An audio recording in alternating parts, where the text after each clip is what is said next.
ನಾನು ಎಲ್ಲ ಹೀರೋಗಳ ಫ್ಯಾನ್ಸ್ನ ರಿಕ್ವೆಸ್ಟ್ ಮಾಡ್ತೀನಿ, ನೋಡಿ ಕನ್ನಡ ಚಿತ್ರರಂಗದ ಬಗ್ಗೆ ನಮ್ಗೆ ಅಪಾರವಾದ ಪ್ರೀತಿ ಇದೆ ಸರ್.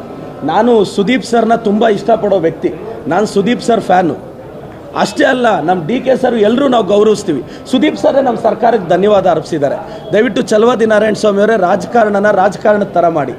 ಅವರು ಐಡೆಂಟಿಟಿ ಕ್ರೈಸಿಸಿಂದ ನರಳ್ತಾ ಇದ್ದಾರೆ ಸರ್. ಚಲವಾದಿಯವರು ಐಡೆಂಟಿಟಿ ಕ್ರೈಸಿಸಿಂದ ನರಳ್ತಾ ಇದ್ದಾರೆ. ನಮ್ಗೆ ಅದೇ ತುಂಬ ಬೇಸರದ ಸಂಗತಿ.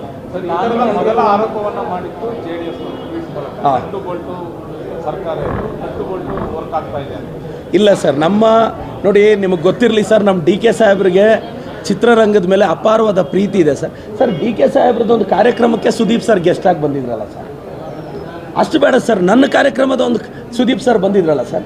ಸರ್, ಈ ವಿಚಾರ ಕಮ್ಯುನಿಕೇಷನ್ ಪ್ರಾಬ್ಲಮಿಂದ ಆಗಿದೆ. ಅಟ್ಲೀಸ್ಟ್ ಇಂಥದ್ದೊಂದು ಗೊತ್ತಿದ್ದರೆ ನಮ್ಮ ಗಮನಕ್ಕೆ ಬಂದಿದ್ದಿದ್ರೆ ನಾವು ಖಂಡಿತವಾಗೂ ಆವತ್ತೇ ಜಿಲ್ಲಾಡಳಿತವನ್ನು ರಿಕ್ವೆಸ್ಟ್ ಮಾಡಿಬಿಡ್ತಿದ್ವಿ. ಒಂದು ದಿನ ಆದಮೇಲೆ ನಮ್ಮ ನೋಟಿಸಿಗೆ ಬಂತು. ನಾವು ಸುದೀಪ್ ಸರ್ನ ಗೌರವಿಸ್ತೀವಿ, ಅಭಿಮಾನಿಸ್ತೀವಿ, ಅವ್ರಿಗೂ ನಮ್ಮ ಸರ್ಕಾರದ ಮೇಲೆ ಗೌರವ ಇದೆ.